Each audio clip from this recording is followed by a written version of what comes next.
Rev up your engines!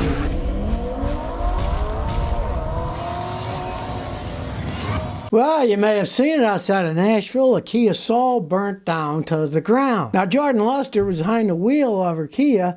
She had taken it in for problems, and people said, oh, no, there's nothing wrong with it, right? And it started on fire, and somebody said, look out, your car's burning, get out. So she quick got out of it on the side of the highway, and it burnt down to the ground. As you can see from the picture, there was nothing left of the car. Now, she went through the vehicle identification number stuff to see if there's a recall in her car, and there wasn't. But those are the ones that are notorious for the engines blowing up and starting on fire. And this is the second person that's called up a TV station in Nashville saying that their Kia burnt down. Now, it turns out that the 2016 Kia Souls, the same year as hers, were under recall. Broken connecting rod may puncture the engine block and cause a fire. But when she ran her VIN number, it didn't say there was a recall, of course. You know, they have such BS about, well, this one's covered, that one's not covered. Come on, it's the same vehicle with the same engine, right? They're never going to know what caused it. The car burnt onto the ground, so they're not going to be able to prove what happened one way or another. And Kia, as per usual, probably won't do anything about it. As they say, and I quote, Kia investigators said, we can't determine the cause because the car burnt onto the ground. Now, the Kia dealer says at 7/17 of 2019, the vehicle was taken into complete recalls, right? But of course, this one technically is under the recall, so they didn't do anything about the engine. And I can't wait to see if anybody follows up, because here's what Kia says. A representative from our Consumer Affairs Department will be reaching out as soon as possible for all pertinent details per existing protocol and commence process for vehicle investigation. And the Kia say, well, we don't know what it is. They're investigators so far because it burnt onto the ground. So I'm sure she's not going to get a new car out of the deal, but hey, Kia, why don't you step up to the plate for once, give the woman a new car. Thing burns down to the ground for no fault of her own, and you guys don't cover them, even though that same year Kia, everybody knows they have engine problems, and there's a recall that they can start on fire. That's the problem with a recall. They can say, oh, it was only this made on Wednesday of the third week of April that's covered, and not the other ones. They have no idea. They just try to cover their heinies, fix as little as possible. I've had people with Kias that have the engines replaced because of the problems with the early ones, and then the engine that they replaced broke too. So, you know, take my advice. Don't buy one of those Kias. Busted Mount once says, I got a 2009 Pontiac with heat shield broken. The dealer fixed it. They said, now the hole's too big to put a washer on it. What can I do? It's annoying. It rattles. Numero uno, it's only a heat shield. And it doesn't have anything to do with the running of your car. The shield is to keep your catalytic converter from like starting a brush fire if you drive through a national park and then leaves touch it and start burning things up. The normal stop and go city drive. It doesn't do anything at all. You live in the city, you drive around, you just take it off, throw it away. It doesn't really serve any purpose at all. They say, well, the hole's too big. You can just take the whole thing off if you want. And if you want to fix it, you could weld on a piece of metal and then put it on that way if you wanted to. Anybody can weld them, you know. And if they say, well, the hole's too big for a washer, let me tell you something. Your washers come in many sizes. They come like from this big to this big. Just keep putting bigger washers on it. You got one washer and it's not big enough, get a bigger washer that fits over that. And then if that needs to be bigger, put another one. You can keep buying all kinds of washers at hardware stores. They come in many sizes. I just keep adding bigger washers if I were you. At Speed 1995 said, Scotty, I've rough shifted in my 2016 Buick Encore 1.4 liter four-cylinder turbo with 89,000 miles. It jerks from second to third, then gets stuck, then won't accelerate. I took it to my local shop and they said they're going to have to take apart the transmission. It's going to cost a fortune. Is it worth replacing it or should I get rid of the car? Get rid of the car. They're terrible cars. Those 1.4 tiny engines, four-cylinder turbochargers, yeah, they can put out power, but the turbocharged small four-cylinder engines spin real fast to put out power. The faster they spin, the faster they're going to spin your transmission, and the transmissions just wear out. Your transmission's going out, period. If it's slipping, it won't shift through gears. Those things are junk to begin with. And when the tranny goes out, to fix it correctly is going to cost many thousands. And from my experience, often they don't even fix it right the first or second time. Take them 3 or 4 tries to fix it. And then they'll grumble, oh, yeah, it's good enough now. Yeah, well, it won't be because they're very hard to fix. You really want to look at the price of replacing a new one, which is a small fortune. So in your case, I'd just say get rid of the car. Get yourself a Toyota and never buy another one of those little crappy GM vehicles with a 1.4 liter turbo with an automatic transmission. They just don't hold up over time. All that power in the little engine, it not only burns out the engine, it burns out the transmission in your case.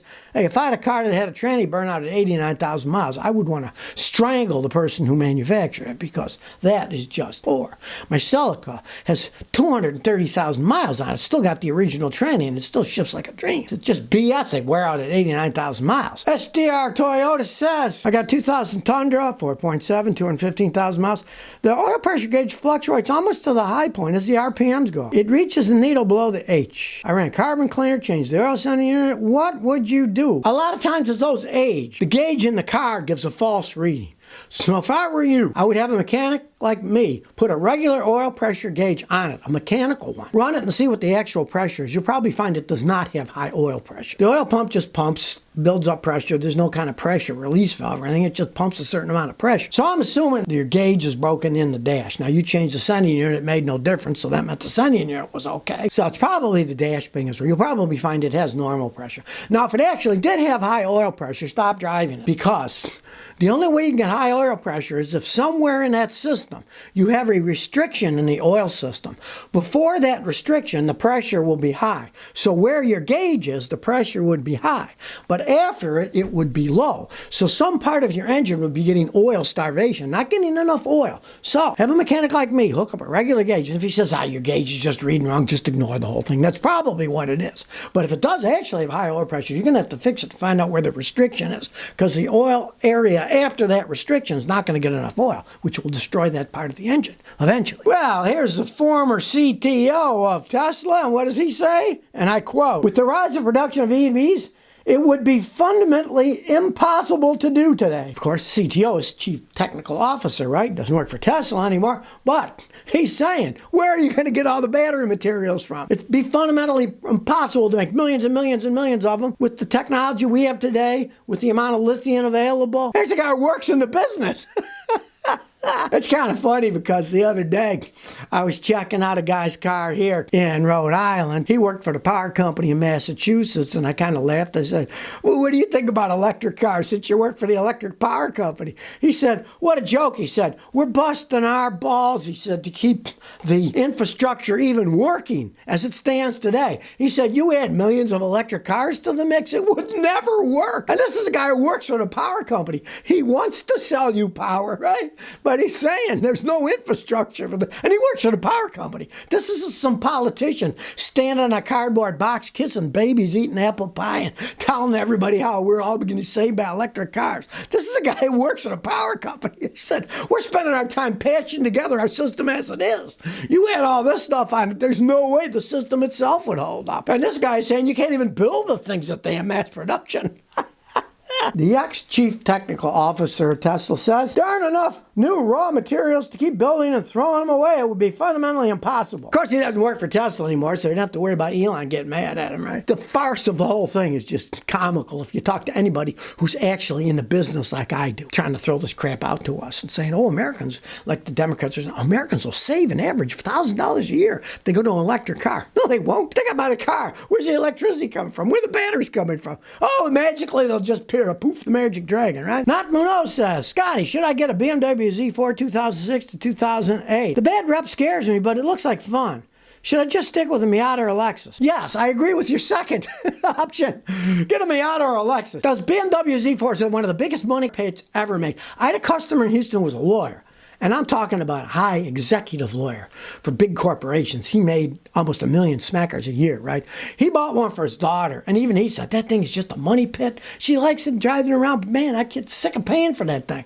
They're endless money pits. Where a Miata can run forever, and the Lexuses are good too. But if you really want to save money, get the Miata. They're fun, they're cute, they zoom around. And yeah, they're not as fast as the Z4, but hey, they'll all go as fast as you need to be on the highway. Jack Shoe 71 says, should I get a 2-ton or 3-ton jack? I got a trolley jack for my Hyundai Accord, made a pop noise, and I'm returning it to Harbor Freight. Now, they have a 3-ton for $99 or 2-ton for $119 with no coupons. What should I do? All right, the 3-ton costs less than the 2-ton. If that's the case, I would definitely buy the 2-ton. 2 tons is plenty enough. 2 tons is 4,000 pounds. You got a Honda Accord. It doesn't weigh that much, right? So it's perfectly fine to use. The ratings, I don't know if anybody even checks the ratings on those things, but there's junk jacks and there's decent jacks. And if you're going to buy a jack and you see the one that's rated for 3 ton costs $20 less than the one that has 2 tons, you know the 2-ton one's got to be better made. I've got 2-ton Harbor Freight jacks I've used for decades, and they're still rolling, jacking up cars, no problems at all. You're better off buying a higher quality jack anyways, and that is more the price than anything else. But like I say, I've got Harbor Freight jacks that I paid $100-something for, and I've been using them for decades. Buy the 2 tons is plenty enough anyways. It doesn't weigh down, unless you're working on dump trucks and stuff. The 2-ton jack is plenty enough, because you're not lifting the whole vehicle, you're only lifting a piece of it, so you're not even coming close to the 2-ton limit of it anyway. So if you never want to miss another one of my new car repair videos, remember to ring that bell.